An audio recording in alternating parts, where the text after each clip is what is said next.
Now we will use our FSAE steering wheel simulation file to discuss pre-check. At this point, it seems like everything's been done to prepare this model for the study. We've changed the materials, established loads and constraints, even refined the mesh near critical areas. In the Solve panel on the toolbar, there's a clipboard icon with a green check on it. This is the pre-check tool.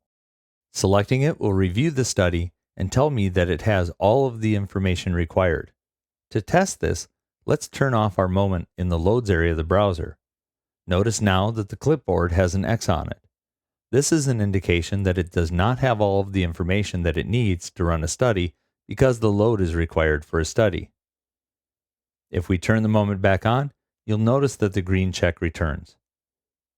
If the setup is under-configured, a yellow icon can appear as well to let you know that more information is needed.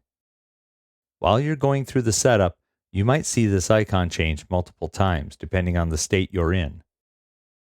If you see a state other than the green check mark, such as when you're missing a load, you can click the icon and get information on what is missing.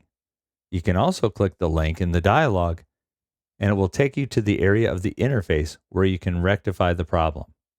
We'll turn the moment back on and save the file.